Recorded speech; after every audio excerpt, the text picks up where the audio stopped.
तुम सोचते हो कि तुम्हारी ये खूबसूरत जिस्म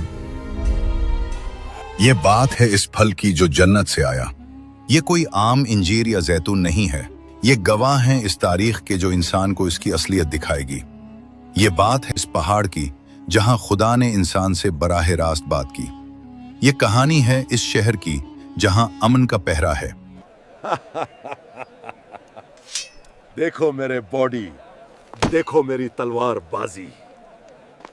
मक्का वालों, तुम अपनी ताकत पर गरूर करते हो। तुम सोचते हो कि तुम्हारा ये खूबसूरत जिस्म, ये ताकतवर बाजू हमेशा ऐसे ही रहेंगे। ये कहानी है इस इंसान की। इंसान को बेहतरीन सांचे में पैदा किया,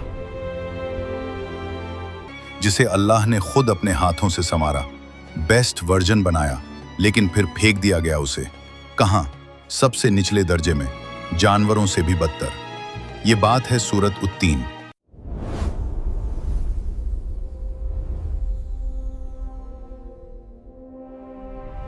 ताज्जुब है, अक्सर हम बचपन में नमाज में ये सूरत पढ़ तो लेते हैं, वत्तीन व जैतून।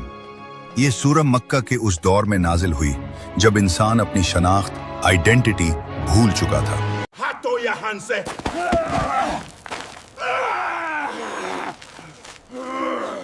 अरब के लोग सोचते थे कि हम पैदा हुए, खाया पिया, लड़े झगड़े और मर गए, बस यही जिंदगी है। वो जजा और सजा का मजाक उड़ाते थे। एक तरफ वो अपनी जिस्मानी खूबसूरती, अपनी शायरी और अपनी ताकत पर नाज करते थे। देखो मेरे बॉडी, देखो मेरी तलवार बाजी। लेकिन अंदर से वो खोखले हो चुके थे। बेटियों को जिंदा दफन करना, कमजोरों का हक मारना। वो सवाल करते थे, क्या वाकई कोई हिसाब किताब होगा? क्या वाकई कोई हिसाब किताब होगा? क्या हम मिट्टी होने के बाद दोबारा उठाए जाएंगे? ऐसे मायूस और भटके हुए माहौल में जब इंसान खुद को बेमकसद समझ रहा था, आसमान से जिब्राइल अलैहिस्सलाम उतरे ये पैगाम लेकर। एक ऐसा पैगाम जिसने बताया कि इंसान कोई मामूली कीड़ा नहीं है, बल्कि शाहकार हैं। आइए इस सूरत को सिनेमैटिक अंदाज में समझते हैं। आयत 1 और 2। वत्तीन व जैतून व तूर सीनीन। कसम है इंजीर की और जैतून की, और कसम है तूर सीना की। अल्लाह यहां 4 बड़ी गवाहियां ला रहा है। गौर करो, इंजीर और जैतून कहां पैदा होते हैं? ये जगह है हजरत ईसा और हजारों अंबिया की। शाम और फलस्तीन के इलाके में। ये जगह किसकी है? ये जगह है हजरत ईसा अलैहिस्सलाम और हजारों अंबिया की। फिर जिक्र है तौर सीना का।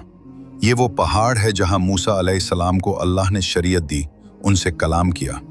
आयत 3। वहादल बलदुल अमीन। और कसम है इस अमन वाले शहर की, यानी मक्का। सोचिए जरा, अल्लाह ने तरतीब देखी। पहले ईसा अलैहिस्सलाम का इलाका, फिर मूसा अलैहिस्सलाम का पहाड़, और अब मोहम्मद सल्लल्लाहु अलैहि वसल्लम का शहर।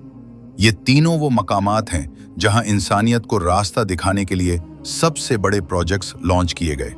ये मकामात गवाह हैं कि अल्लाह ने इंसान को अकेला नहीं छोड़ा। लेकिन सवाल यह है, इतनी बड़ी किस्में खाई क्यों गई? जवाब अगली आयत में है। आयत 4। लक़द ख़लक़नल इंसान फ़ी अहसन तक़वीम। हमने इंसान को बेहतरीन सांचे में पैदा किया। अल्लाह कह रहा है, मैंने तुम्हें बेकार नहीं बनाया। अहसन तक़वीम का मतलब है परफेक्ट बैलेंस, न सिर्फ शक्ल सूरत में, बल्कि अक्ल में, समझ में और रूह में। शेर ताकतवर है मगर सोच नहीं सकता। इंसान कमजोर है मगर चांद पर पहुंच गया। यह है अहसन तक़वीम। सही हदीस में आता है कि हजरत बरा बिन आजिब रजी अल्लाह अन्हु कहते हैं कि नबी करीम सल्लल्लाहु अलैहि वसल्लम सफर में थे और उन्होंने इशा की नमाज में सूरत अत्तीन तिलावत फरमाई। वो कहते हैं, मैंने किसी को उनसे ज्यादा खूबसूरत आवाज में उसे पढ़ते नहीं सुना। सोचिए, सफर की थकन में भी नबी सल्लल्लाहु अलैहि वसल्लम इस सूरत को याद कर रहे हैं, क्योंकि इसमें इंसान की कद्र और कीमत बयान हुई है। लेकिन कहानी यहां खत्म नहीं होती। यहां आता है एक मोड़। आयत 5। सुम्मा रददनाहु अस्फल साफिलीन। फिर हमने उसे नीचे से नीचे कर दिया। सबसे निचले दर्जे में।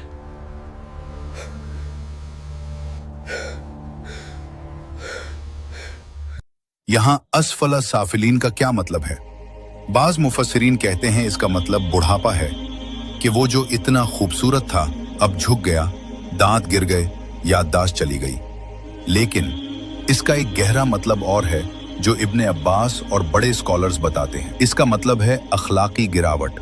जब इंसान इस मकसद को भूल जाता है जिसके लिए वो बना था, तो वो जानवर से भी नीचे गिर जाता है। एक जानवर सिर्फ अपने पेट के लिए मारता है, लेकिन इंसान मजे के लिए मारता है। इंसान लालच के लिए पूरी कौम तबाह कर देता है। फिल्टर्स लगाकर चेहरा तो संवर लिया। देखो आज के दौर को, सोशल मीडिया पर चमकती हुई शक्लें, लेकिन अंदर से सड़े हुए दिल। फिल्टर्स लगाकर चेहरा तो संवार लिया, लेकिन किरदार का क्या? आयत 6, इल्लल्लज़ीना आमनू व अमिलुस्सॉलिहात। कौन बचेगा इस गिरावट से? सिर्फ वो जो ईमान लाए और अच्छे अमल किए। नोटिस किया आपने? सिर्फ ईमान काफी नहीं, अमल जरूरी है। जैसे इंजीर और जैतून के फायदे तभी मिलते हैं जब उन्हें खाया जाए या तेल निकाला जाए। रखे रखे तो वो भी सड़ जाते हैं। ऐसे ही आपका टैलेंट, आपकी जहानत अगर मुआशरे की भलाई के लिए इस्तेमाल नहीं हो रही, तो आप सड़ रहे हैं, आसफल साफिलीन बन रहे हैं। इनके लिए क्या है? फलहुम अजरुन गैरु ममनून। इनके लिए कभी ना खत्म होने वाला अजर, इनाम है। तो तुझे जज़ा और साजा के दिन को झुतलाने पर कौन सी चीज आमादा करती है? आयत 7 और 8, फमा युकद्दिबुक बअदु बिद्दीन अलैसल्लाहु बिअहकमिल हाकिमीन। तो ए इंसान, तुझे अब जज़ा और सजा के मामले में कौन झुटला सकता है? क्या अल्लाह सब फैसला करने वालों से बड़ा हाकिम नहीं है? आखिर में अल्लाह एक चैलेंज दे रहा है। ए इंसान, तुझे किस चीज ने धोखे में रखा? जब तुझे बनाया इतना परफेक्ट, जब तेरे लिए इतने अंबिया भेजे, जब तुझे अक्ल दी, तो क्या तुझे लगता है तेरा कोई हिसाब नहीं होगा? क्या पुलिस, अदालतें, जज गलती कर सकते हैं? हाँ, लेकिन अलैसल्लाहु बिअहकमिल हाकिमीन, क्या अल्लाह सबसे बड़ा जज नहीं है? जब भी नबी करीम सल्लल्लाहु अलैहि वसल्लम ये आयत पढ़ते, तो वो जवाब में कहते, बला व अना अला ज़ालिका मिनश शाहिदीन। क्यों नहीं, और मैं इस बात पर गवाह हूं। हमें भी ये सुनकर दिल में यही कहना चाहिए। तो दोस्तों, आज हमारी जिंदगी में इसका क्या ताल्लुक है? हम सब डिप्रेशन और कम खुद एतमादी के दौर में हैं। कोई कहता है मैं खूबसूरत नहीं, कोई कहता है मैं कामयाब नहीं। सूरत इत्तीन हमें बताती है, तुम एहसने तकवीम हो, तुम शाहकार हो, अपनी कदर को समझो। लेकिन याद रखना, यह कदर शक्ल या फॉलोवर से नहीं, यह कदर ईमान और अमल से बनी रहेगी, वरना गिरने में वक्त नहीं लगता। फैसला आपका है। आपको जैतून की तरह नूर फैलाना है या मिट्टी में मिलकर सड़ जाना है। उम्मीद करता हूं कि सूरत इत्तीन की यह गहराई आपके दिल में उतरी होगी। वीडियो अच्छी लगी तो कमेंट में बला व अना अला ज़ालिका मिनश शाहिदीन जरूर लिखें। मिलते हैं अगली वीडियो में। अस्सलाम वालेकुम।